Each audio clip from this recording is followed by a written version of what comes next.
Okay, it's 9 o'clock, guys. Hello, welcome to OPTO MasterClass in English today. Today we are very fortunate to say hello to our colleague in Norway. It's Steffen. Hello, guys. Steffen, give ourselves an introduction of you. Who are you? Yep. So I'm Steffen Brastaad. I'm one of the partners in Master Norway, and I'm responsible for everything that has to do with best practice recruitment in Norway. So that means OPTO, that means core, that means courses related to best practice recruitment. So that's Great. We're short about me. so we're so delighted to have you on board. We figured it may be beneficial for the customers to have an English version of this masterclass. That's why we decided to invite you.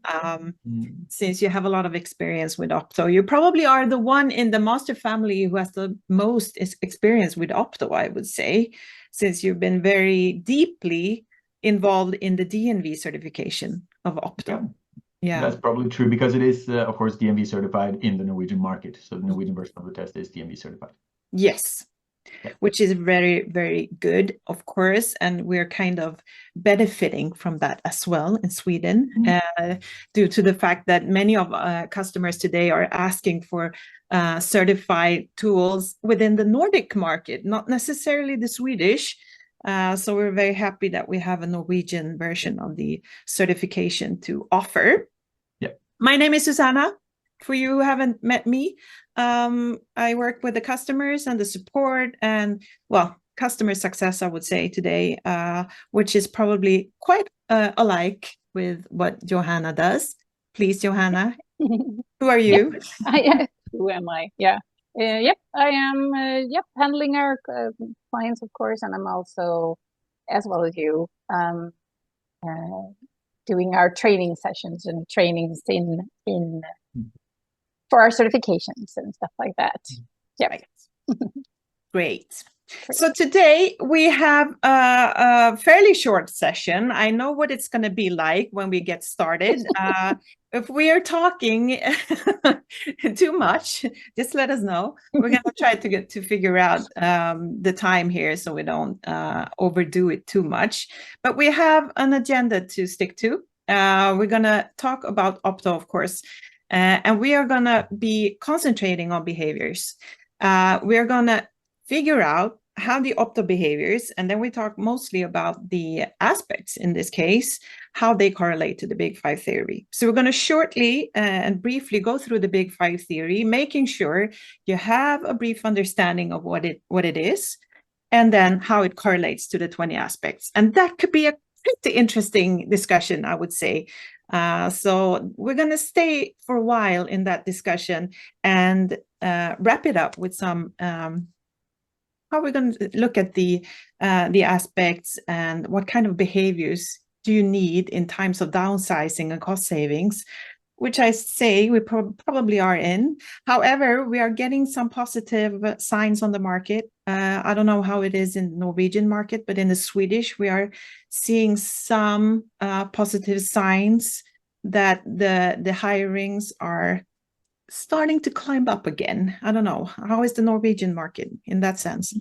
We're definitely seeing the same thing in Norway, and we're seeing both when it comes to recruitments in general and when it comes to what recruitment agencies and recruitment companies actually see. They are getting more to do. Yeah. But at the same time, of course, we are seeing the same thing as you have been seeing in Sweden, where internal recruitment has become more professionalized, to say it like that. So they handle more of their recruitment themselves rather than relying on external agencies. Yes. Yeah, both of those are now seeing more work, so that's good. Yeah, exactly. Yeah, that has probably been since looking back 6 months, a lot of companies are taking it back, internalizing the recruitment processes again, and doing it themselves, probably with a lower intensity in the recruitments. However, we see some positive signs now. So we'll see what happens in the next few months. If you have any questions, the chat and the Q&A is open, so just write and we will answer the questions that you have. You just put them down in Swedish. I know we Yep, have you don't lots have of Swedish participants. Just put them down in Swedish and we will take them in English, the answer. So don't worry about that. Great. Okay, so let's get started with the next picture. We're going to start off with just making sure everybody is in line with the score presentation here that we have in OPTO. I know you're all familiar with that, but I'm just going to briefly go through this just to make sure you understand the nuances that we have in OPTO regarding the behaviors. We're using the STAN scale, as you know. It's the standard 10 scale. It's a statistical way of showing the normal distribution that we have in the behaviors. The 10-point scale, it's intuitively easy to understand, which I think is very beneficial when you're speaking to customers or speaking to stakeholders to make them understand how the scale, what it looks like, what kind of behaviors you have.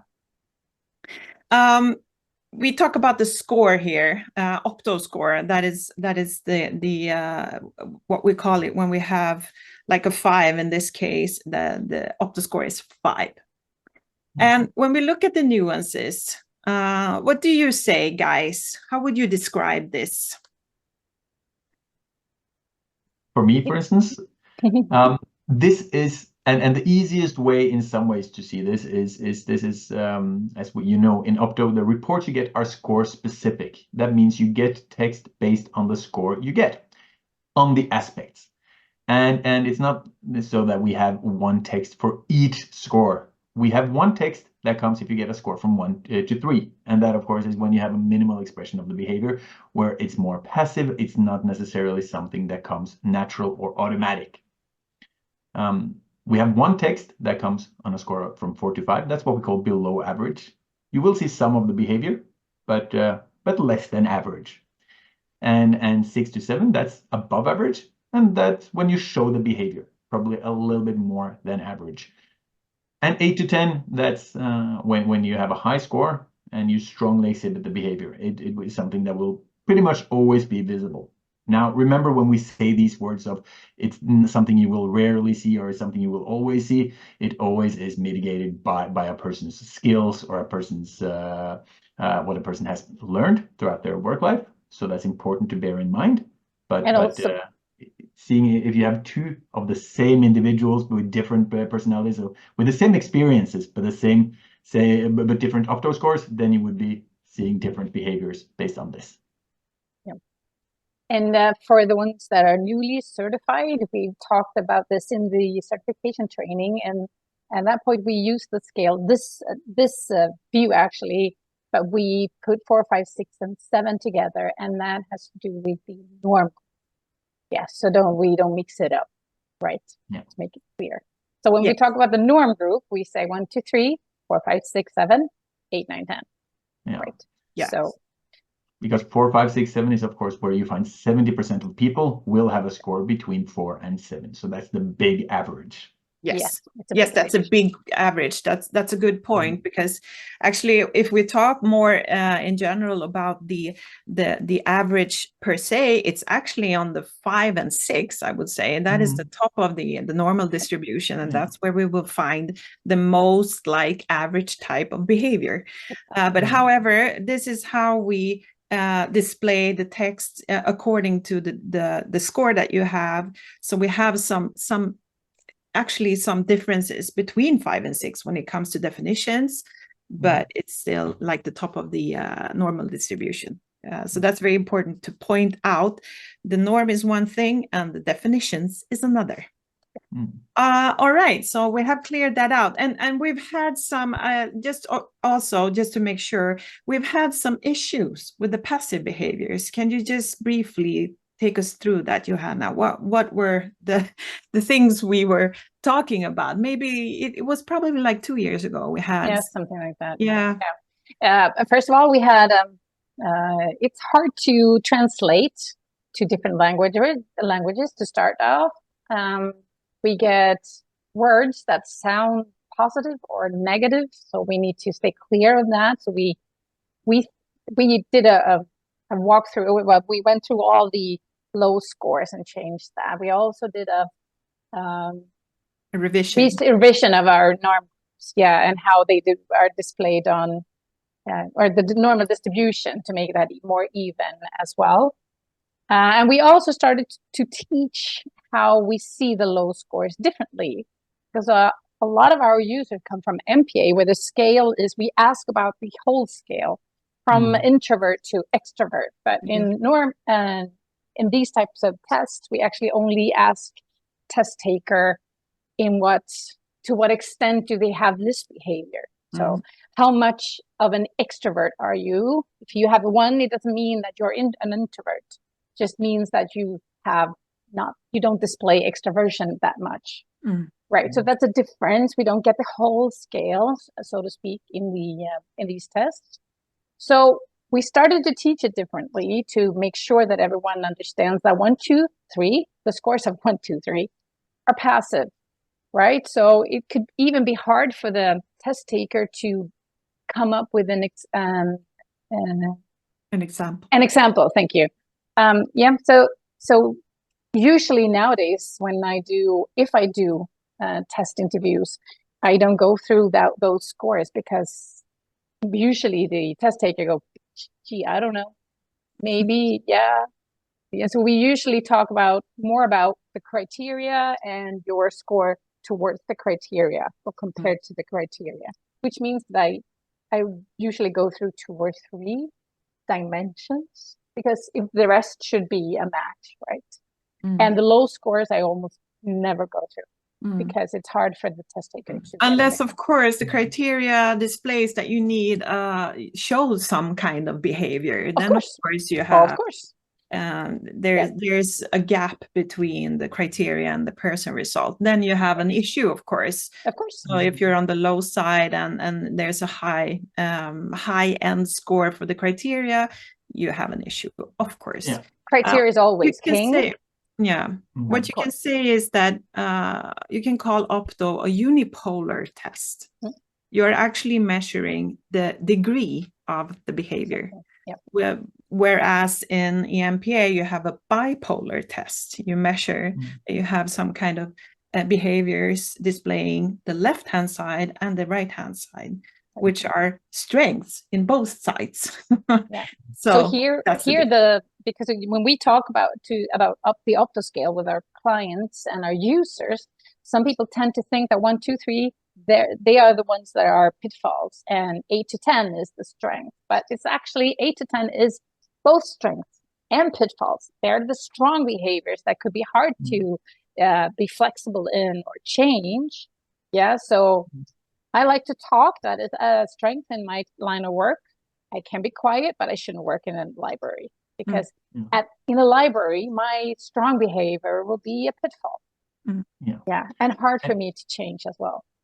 And to build on that a little bit, one thing that we were often talking about in Norway is the fact that the pitfalls of the people who are high up. So if you think about people who are high up on get a 10 on influence, their pitfall is, for instance, that they will struggle to give other people room. Naturally, they will dominate the conversation a little bit. Right. Now, these pitfalls are oftentimes, not always, but oftentimes strengths of people who are low on the scale. So a person who gets a score from 1 to 3 on influence will naturally, without any extra effort, give other people space. It will take them effort to actually dominate conversation, which some of them can do.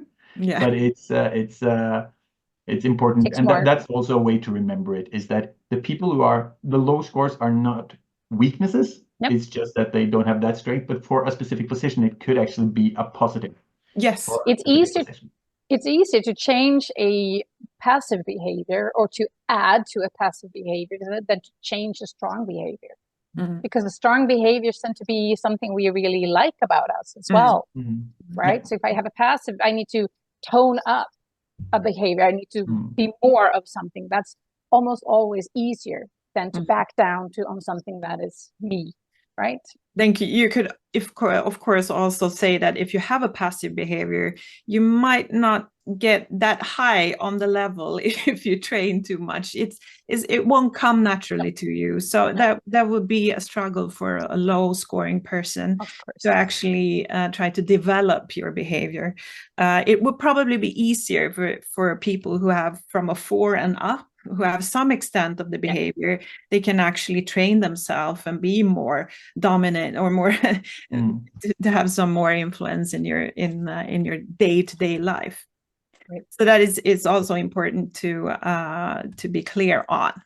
Okay. Should we dig into Big Five then? Yes, let's go into the Big Five. This is something that is, I think it's quite hot right now in Sweden, at least. Big Five. For everyone who has looked at Anders Hansen's program on SVT Play, he's talking a lot about Big Five. It was actually in the first episode, I think, where he talked about these traits, these universal traits that we have all over the world. We can see that they are universal. They are found in every culture, in every part of the globe, actually. And he was displaying these traits with the help of people, known people, which was really interesting. Take it away, someone who would like to talk about them. Well, just to take the start here, what's really interesting with Big Five and how Big Five was discovered, because of course this is a theory, but it's a quite well studied and quite proven in some ways theory. What they did was that a lot of groups went through dictionaries and found all the words that had to do with personality, and they asked a lot of people a lot of questions surrounding these words. And what they tried to find out was, how did these words tend to stick together? Were there some of them that stuck together? And let's say, and I'm oversimplifying it now, but let's say you ask people questions in, are you social? Are you a party animal? Are you neat and tidy? And it's quite often the party animals would be social. They would say yes to that. Those two very often went together.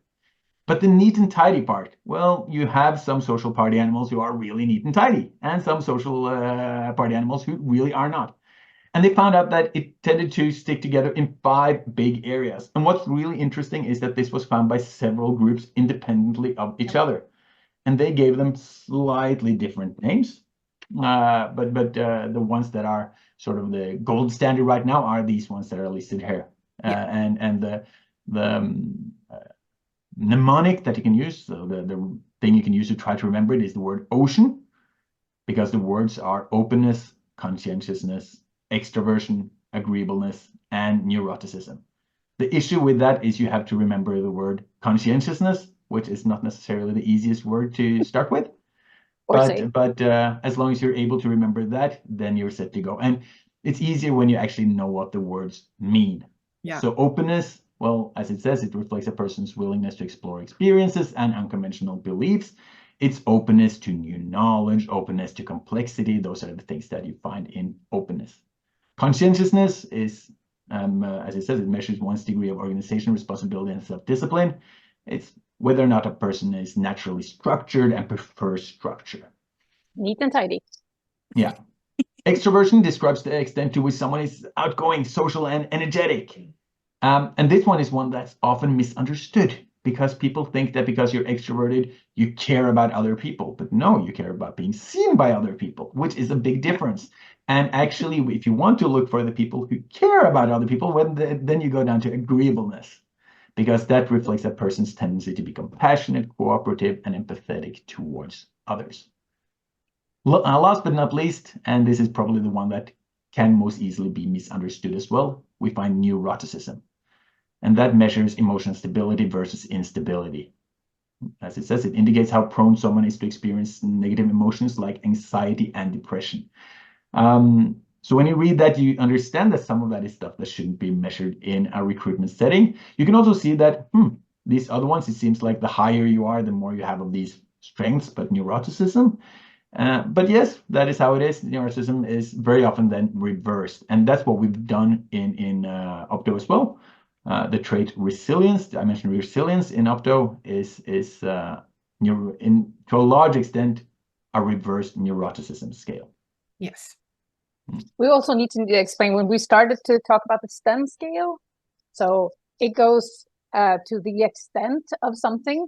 The big five go from all the way, right?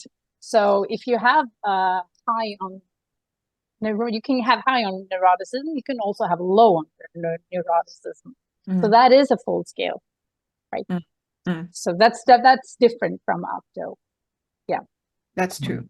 The extroversion also, which I think Anders Hansen pointed out, it should not be intertwined with social competence. It's very important, which is a bit what you said, Steffen.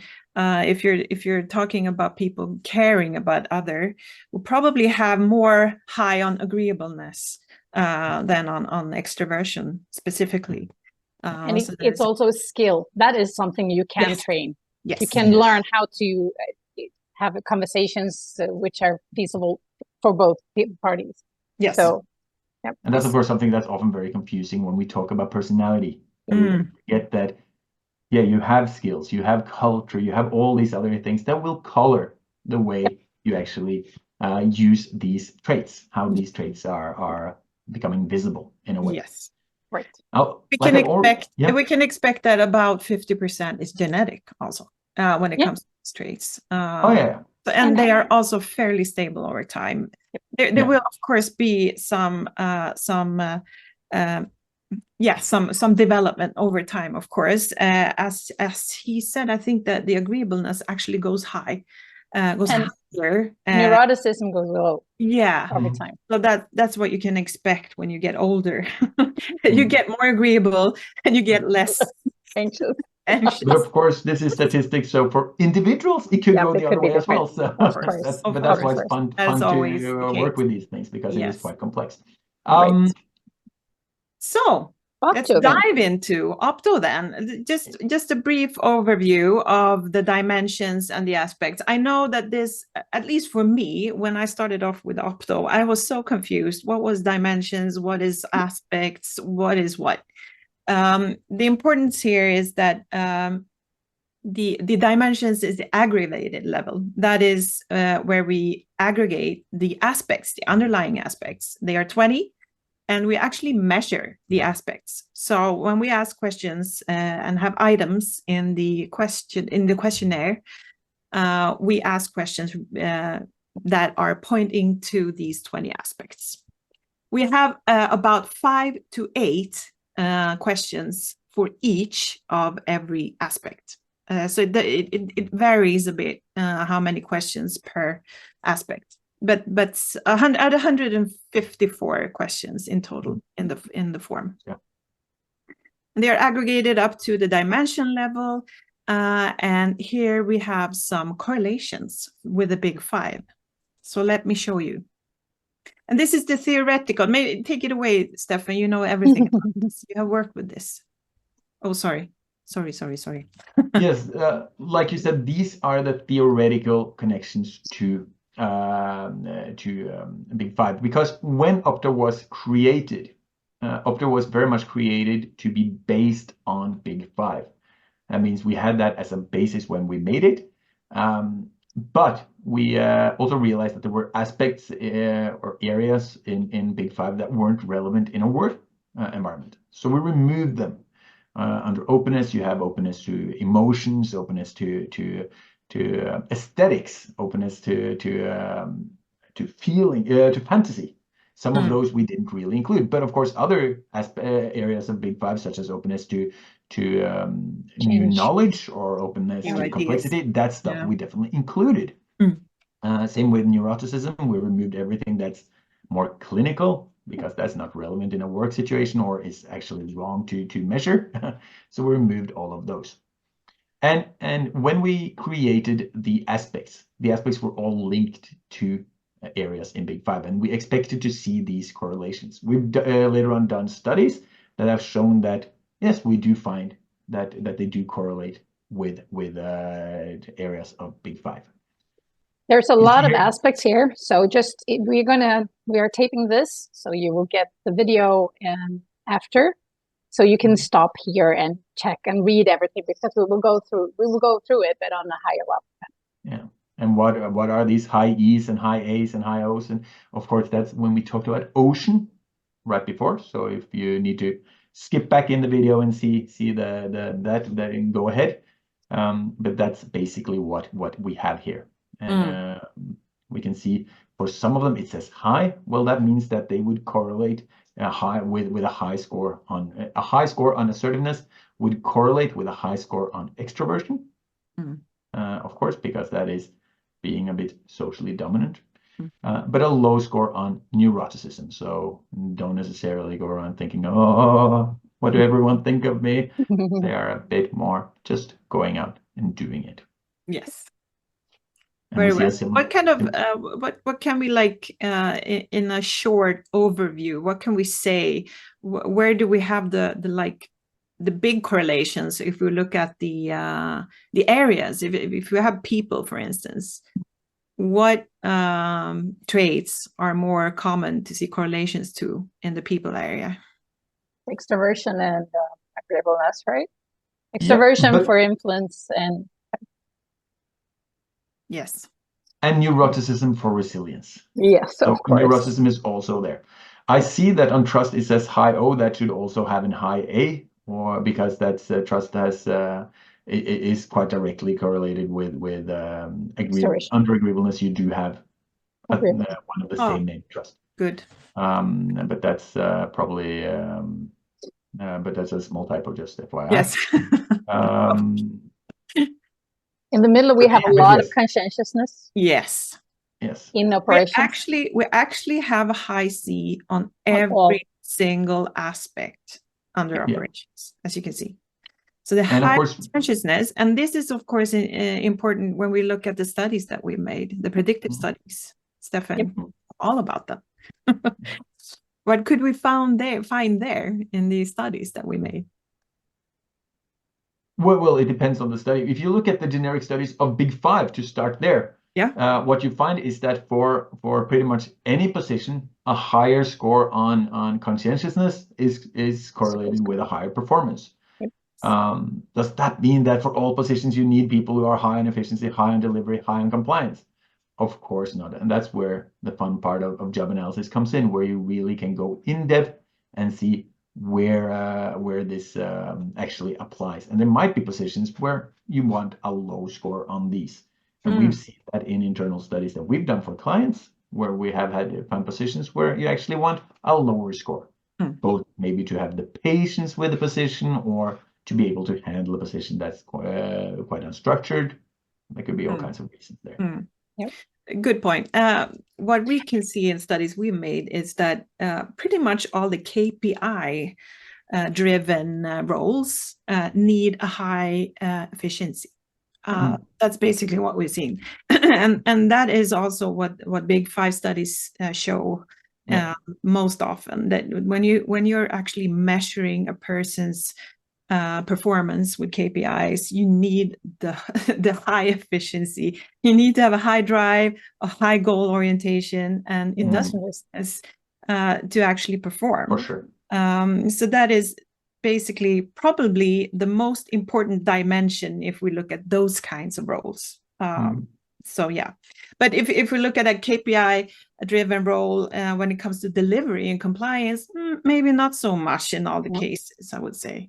That could actually vary in some instances. We can see, for instance, that delivery may not be so high in salespersons, for instance. They are much more efficient, so to speak, in working towards the goals. At the same time, you can Joanna, sorry. No, the same goes for compliance and sales roles, especially in sincerity. It could be a problem if you have a high sincerity to be a salesperson. You get very transparent, which is it's hard to sell when you're very transparent. And also not to confuse someone who is a high performer. It doesn't mean that they don't have any pitfalls. Because sometimes we see, so if we should choose the one that has high on efficiency and they will have no pitfalls. Well, that's not really the case, because there are really strong behaviors that could actually come out for the peers in a certain way, but from efficiency point of view, a higher score is better. Of course. Yeah, so that's a difference as well, right? Yes. It actually, depending, of course, how they perform on the other dimensions, but we've seen, for instance, that people with the high efficiency and possibly the low score on cooperation, for instance, may not be the most pleasant people to have around in a social context. They tend to be the office cop. Perform. Yeah. They tend to be the office cop, keeping people in line, telling them to, oh, so you're a bit late today again, stuff like that, right? So it all depends on the others as well. But it's easy to say, well, they're a high performer, and we kind of think that that's only good, but it's kind of good for the company and not always good for the peer or the employees, right? And that often is connected to what KPIs you look at. And that's the issue with a lot of these studies, is that they have KPIs that are quite clearly related to this operations side. To money, right? We looked at one of our clients. We ran a study for one of our clients, and they had a lot of warehouse managers. And we looked at what separated those who delivered best from others. But we had different KPIs. And we found that the ones who delivered above budget, well, then you had efficiency quite high. But the ones who had the most satisfied team, so a good team dynamic, which is very important, especially over time, well, they were higher in cooperation. So there, the company actually had to sit down and go like, do we want the immediate cash out, or do we actually want to build teams over time? And then maybe once the team is well running, then get in someone with high efficiency to really get out the full value. That is a good point. Maybe that company had a better retention as well. And that could, of course, be very beneficial. if they went for the cooperation route rather than the other route, yes. We were talking also yesterday, we had a brief meeting. We talked about what kind of behaviors, sometimes different roles that you might intertwine with what the role actually requires and what the person has. We were talking about chartered accountants, for instance. You had an example, Steffen. I thought that was really and that's if we talk about trust.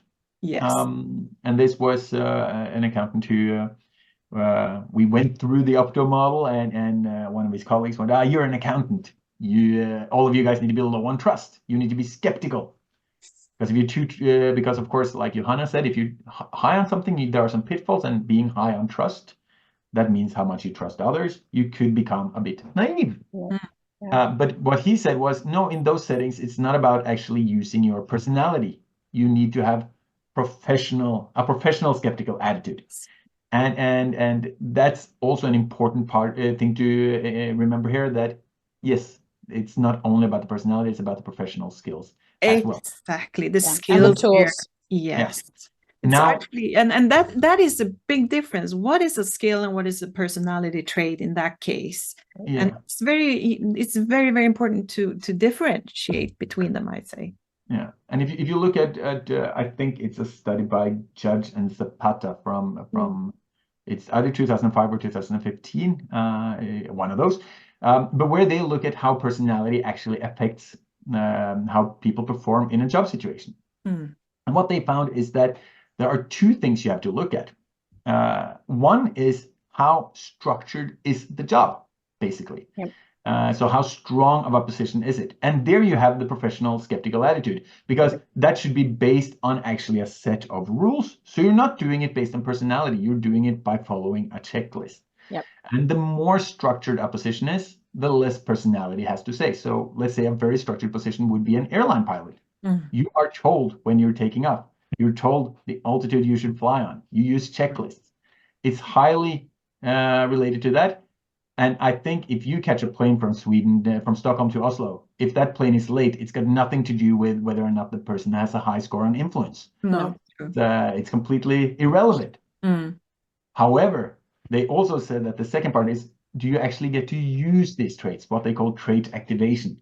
And what they found there is, of course, if you look at pilots once again, well, they need to work extremely structured hours. So then they need to have a high score on, let's say, delivery. They need to be extremely structured because they are forced to work like that. And then those traits get activated. So there are two things we need to look at. And again, for retention, if you hire someone that has these traits, they will be more, they get motivated because they get to show their strengths, right? Yeah, exactly. Yeah. So it's actually better, but I mean, of course, it matters less if it is structured, but it's still high likely that the person will stay longer, feel better, be less stressed, and so on. So there are still good ways of it's still beneficial to hire someone that has the behaviors. Yes, the match will be better, definitely. The match will be better, yeah. Yeah, For yeah. sure. But that is a good point. Good point. Protocol steered or protocol driven roles will probably not be as dependent on personality traits. That's what you can say.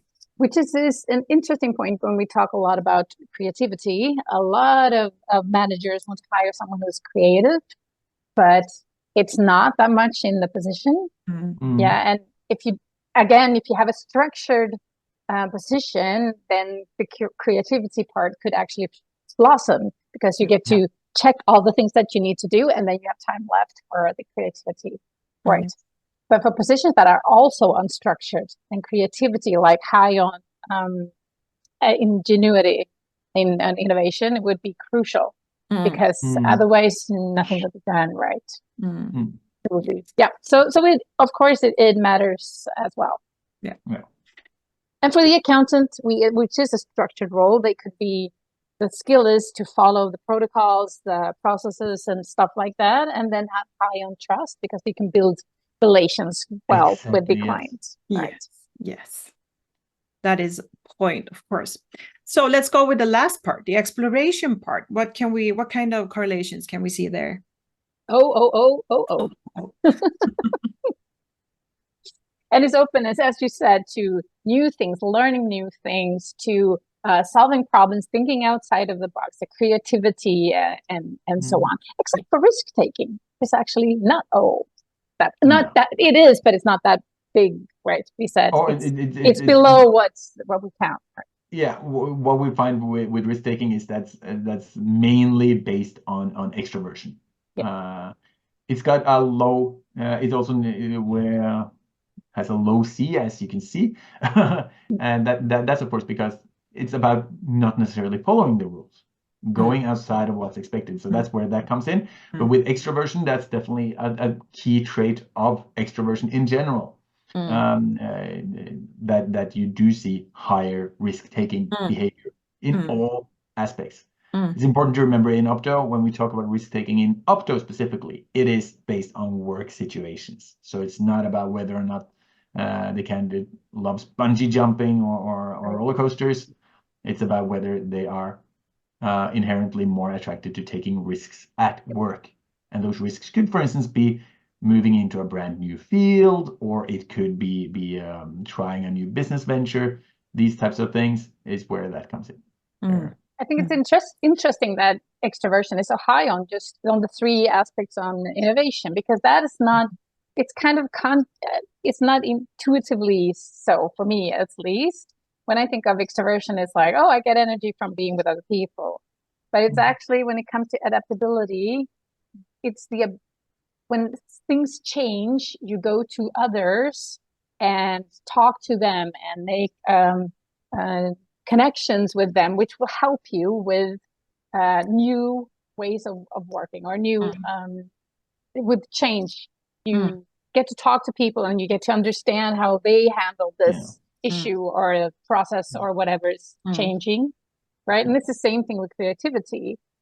True creativity is together with others, right? You feed off their ideas. Yes, exactly. Yeah. And even if it's not other people, this could be just, it's external to you. Right. That's sort of part of it. It's external, it's outside. Whereas if you look at agility, where you have intellect and problem solving, that's not related to high E. It could have high E, it could have a low E. I mean, high extroversion, low extroversion. It's irrelevant to that, because that's purely about whether or not you like to delve into the subject matter, or whether you love solving complex problems that are more learning new stuff. So if we look at these traits, what would you say could be the pitfalls for like saying having a high E? If there's downsizing, if there is cost savings, what would the reactions be, would you say, if you have a high E? A high E in general, so across all of these areas that have high extroversion in them. Well, I mean, if you're downsized, you lose some of those external opportunities, don't you? Yes. You're not able to go out there and meet other people, see new things, do these kind of things, and that, even though there's the opportunity of getting something even newer and down the line, but that's more the openness. Yeah, with extroversion, that could be something that could frustrate them even more than someone who's more introverted. On the other hand, they could be better at actually getting that naturally from other sources. Yes. So it could, but it also, I mean, it also comes with the time frame here. Yeah. I guess. I mean, downsizing you never know how long it's going to be. Am I going to be in a new group? Oh, great. I need to meet new people, but maybe not today, maybe not tomorrow. It could be. And that is also, I guess, an issue with the extroversion part of it. So that could be a pitfall as well. Yeah. It's not moving on fast enough. They could feel a bit alone, I would say. Yep. That is not very beneficial for an extroverted person. Applied as well on the COVID period as well. Yes, definitely. So what if we go to the high O then? What happens with those people? We actually had a client meeting where they said we've backed on everything that is futuristic. Yeah, so we recruit when people leave or retire, but everything that is kind of, futuristic, looking into the future. Innovative.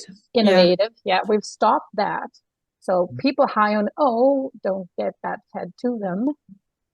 You stop all these new and exciting kind of looking at the future types of projects and kind of go back to just maintaining what we have, which means that they will be less motivated, or the risk is that they will be less motivated because they don't get that filled. Fortunately, we have AI for them. Right. But it is dive into there. Said is there are companies that have shut down completely. Like, you're not allowed to check that out because that's not what we're core doing now. And if you're high on O, then that would be frustrating. Because you want to look at that exciting AI. Sit in your personal office and do that in your private time to make sure you get an outlet for your O. And what about the high C then? What do you think there? What happens with those people? Maybe they are the ones that handle downsizing the best. They tend to, keep on doing what they're doing at their best level. And though when things change, if they end up in another group or processes change too fast and stuff like that, or they maybe not see the reason why they should change, and things tend to be a little bit unstructured when this happens. That kind of not pickles their bun, so to speak. We kind of On the other hand, you may say that the strengths of the C may be picked up a little bit more during times of downsizing. You need people to be efficient. You need them to be more structured, of course, but if you lay off people, that could be a hardship on the persons that are very high on C, because they might feel that they need to take care of everything. It might be stressful for them in the end. And they tend not to feel strongly about, or feel well about good enough level. So that could also be a problem when you downsize and we can't do everything as to the T as we've done before. You need to speed it up, or you need to shorten it, or whatever. That could also be a problem for them as well. Could also be that they actually take things personally, because they are like, haven't I done a job good enough? Is that what has happened now? That could be also quite a regular idea that these people have. Again, all these aspects intertwine with each other for a person. So we are, of course, speaking really on a really high level. Of course. But what about if we have people on the low end then, or on the high end? High end is worse, I believe, because they tend to be anxious and going around at work thinking, "Am I going to be laid off? Am I next? What happens to the world?" Yes. Like that, Right. you know, Yeah. and not doing their tasks that much. And this is where it becomes a bit complicated. So just to remind everyone who's listening, a high end would be a low score on resilience. Yes. So, Yes. So Good it's to point out. reversed. yes, they're opposite. Yes. Yes. But yeah, that's definitely something you could see. On the other hand, you could have people who have very high ends, and they're able to they're easygoing, they're relaxed, and maybe when it comes to these times, they're a bit too easygoing. They could not feel that the house is on fire when actually they should be running for the fire extinguisher. Right. And so that's the pitfall. Like we said, it could always be pitfalls when you're high with these, and that would be the pitfall with a very low end or a very high score of resilience, is that you could be, I'm always able to take it easy. I'm always able to relax no matter what the situation is. And well, right now, that's not even an option. Might be. All right, I think we need to wrap this up, guys. Time is up. We could talk about this forever. Yep. Thank you so much, Steffen, for joining us and your very insightful comments. Thank you guys so much for having me. This is fun. Yeah, let's do it again. Please let us know if you have any more questions, or if it pops up some questions when we said goodbye. Please let us know. Just email us. And you can email us. You know that, guys.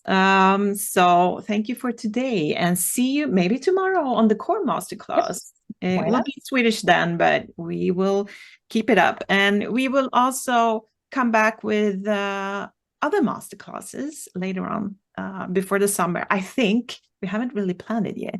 I think we have, we have all the other tools, of course. Yes, right. We do. True that. Thank you so much, guys. Have a good day, all of you. Bye. Bye. Bye-bye.